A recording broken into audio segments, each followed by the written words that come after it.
आज हम एक और वायसराय के बारे में पढ़ेंगे, लॉर्ड रिपन के बारे में। लॉर्ड रिपन जो है, लॉर्ड लिटन के बाद भारत का वायसराय बना। क्या बना? भारत का गवर्नर जनरल या वायसराय बना लॉर्ड रिपन, जो कि सन 1880 से लेकर के 1884 तक, कब तक? सन 1880 से 1884 तक भारत का गवर्नर जनरल रहा। आपको बता दें कि इंग्लैंड में सन 1880 में, इसका हम बैकग्राउंड थोड़ा पढ़ लेते हैं। सन 1880 में क्या हुए? इंग्लैंड में चुनाव हुए। क्या हुए?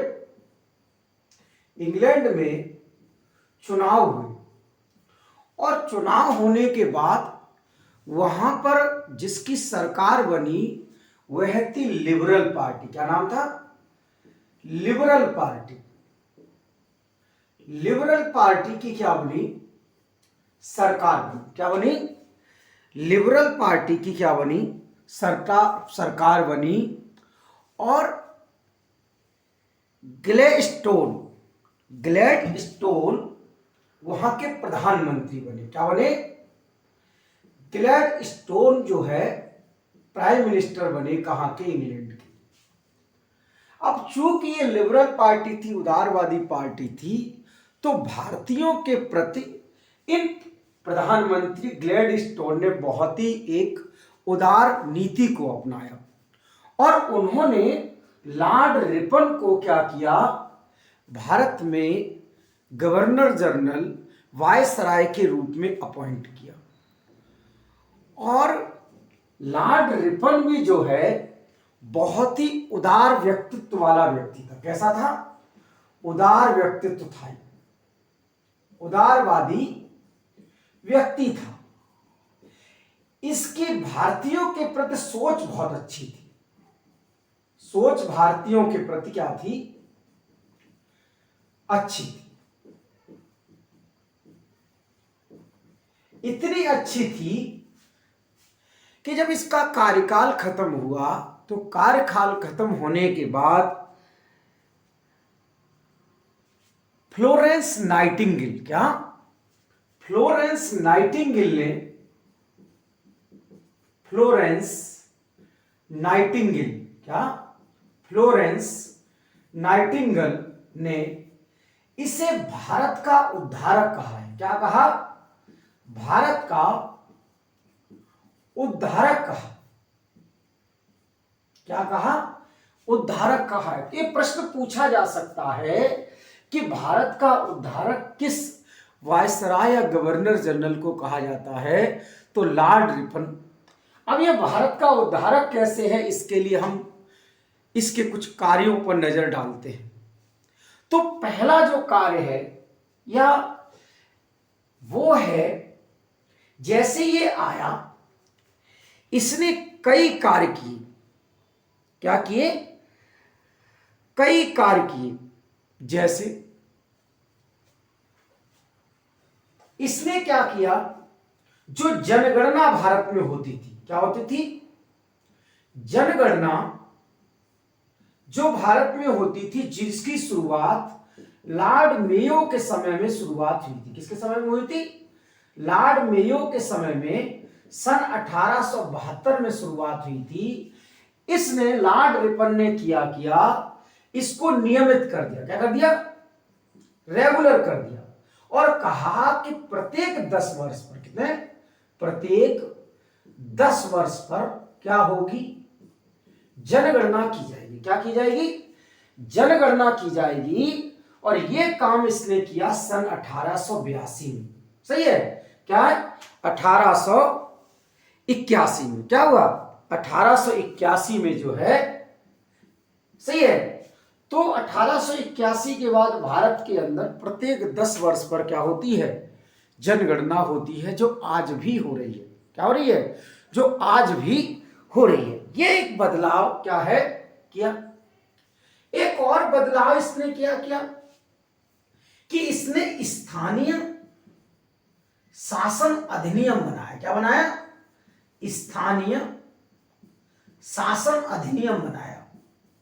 क्या बनाया? स्थानीय शासन अधिनियम बनाया। इसी के समय बनाया गया और इसने गांवों में और शहरों में विभिन्न प्रकार की शक्तियां दी। शहरों के अंदर बोर्डों की स्थापना की, अर्थात स्थानीय स्वशासन की स्थापना में इसकी क्या है? महत्वपूर्ण भूमिका। स्थानीय स्वशासन के मामले में क्या है? इसकी एक महत्वपूर्ण भूमिका है। इसने स्थानीय शासन को विभिन्न प्रकार की शक्तियां भी प्रदान की। इसलिए लॉर्ड रिपन को जो है स्थानीय स्वशासन का, भारत में स्थानीय स्वशासन का जनक कहा जाता है, पिता कहा जाता है, फादर। फादर सही है, क्या कहा जाता है? जनक कहा जाता है, पिता कहा जाता है स्थानीय स्वशासन का। सही है। क्यों? क्योंकि इसी के समय में स्थानीय स्वशासन कानून बना 28 मई 1882 को। कब? 28 मई 1882 को। सही है। तो इतने आप ये फैक्ट आप लिख लीजिए, स्क्रीनशॉट ले सकते हैं आप। अगला कार्य,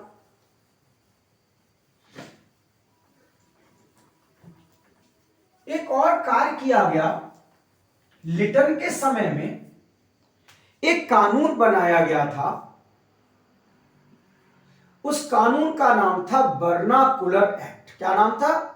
वर्नाकुलर एक्ट बनाया गया था।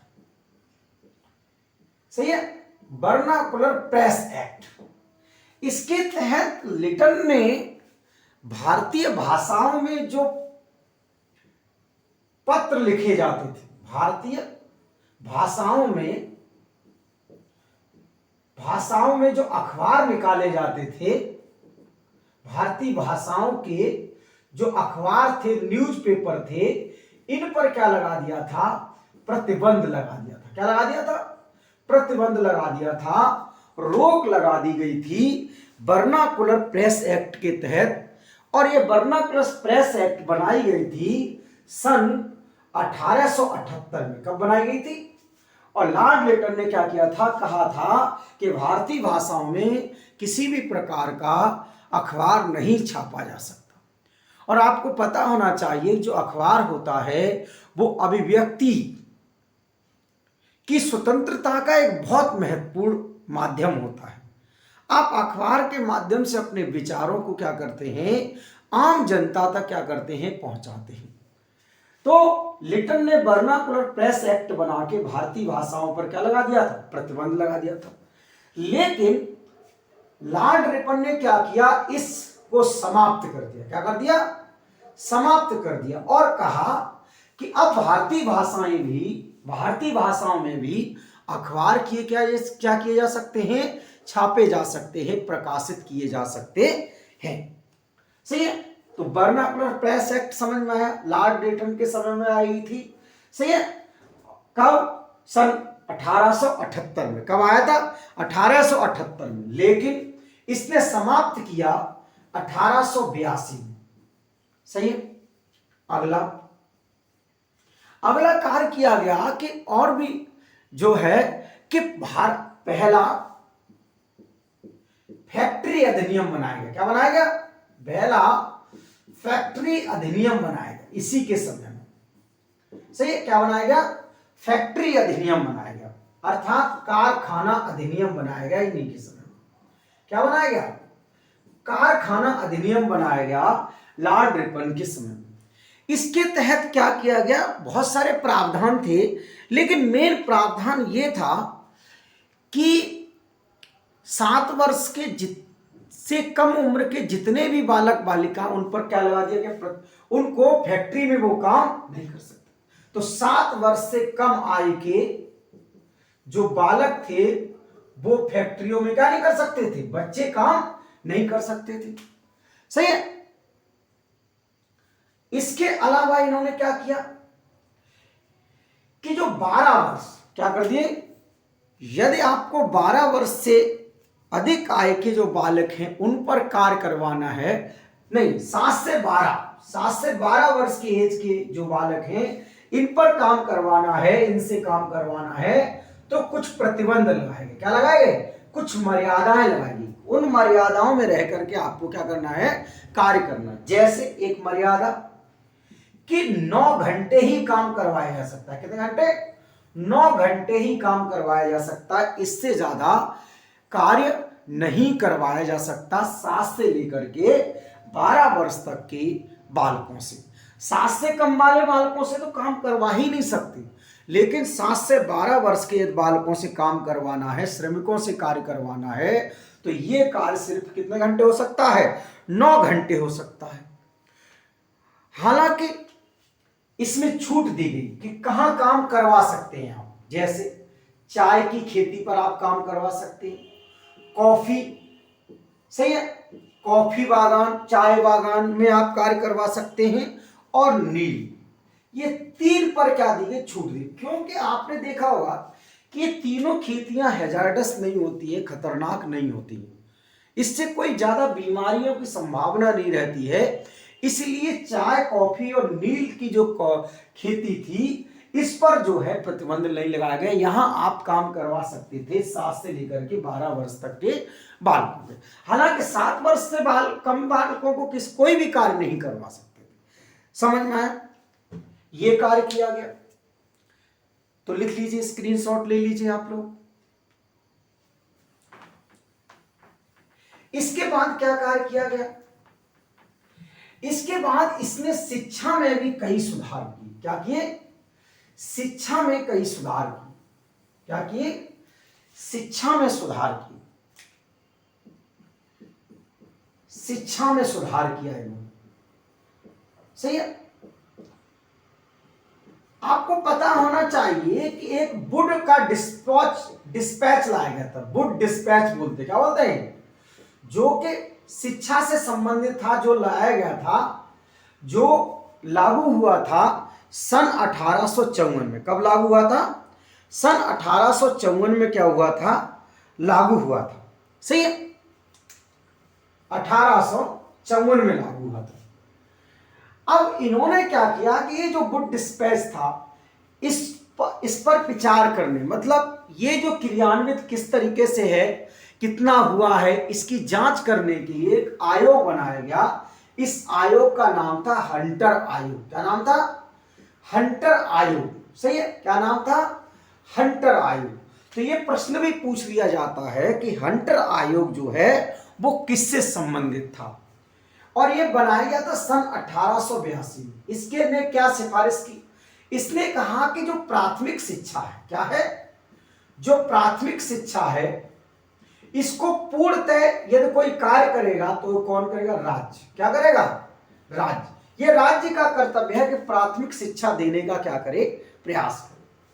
और दूसरा जो माध्यमिक शिक्षा है, माध्यमिक शिक्षा और प्लस उच्च शिक्षा, इसमें क्या किया जाएगा? सरकार के द्वारा क्या किया जाएगा? सहायता अनुदान दिया जाएगा। क्या दिया जाएगा? सहायता अनुदान दिया जाएगा, और विद्यालयों और महाविद्यालयों को क्या किया जाएगा? संचालित किया जाएगा। तो हंटर आयोग, ये भी ये क्या किया गया? सुधार किया गया इसके समय में, लॉर्ड रिपन के समय में, सही है। तो लिख लीजिए, इसको आप लोग लिख लीजिए या फिर स्क्रीनशॉट ले लीजिए। एक और है महत्वपूर्ण कार्य, इनके समय में, लॉर्ड रिपन के समय में एक इल्बर्ट बिल विवाद हुआ। क्या हुआ? इल्बर्ट बिल विवाद हुआ। बिल विवाद हुआ। एक्चुअली हुआ क्या कि भारतीयों को खुश करने के लिए एक्चुअली क्या होता था कि भारत के लोगों के साथ और यूरोपीय लोग दोनों के साथ भेदभाव किया था। अंग्रेज क्या करते थे? भारतीय लोगों के साथ रंग भेद, वर्ण भेद क्या करते थे। तो इसके लिए कानून बनाया गया कि वर्ण भेद और रंग भेद को क्या किया जाए? समाप्त किया जाए।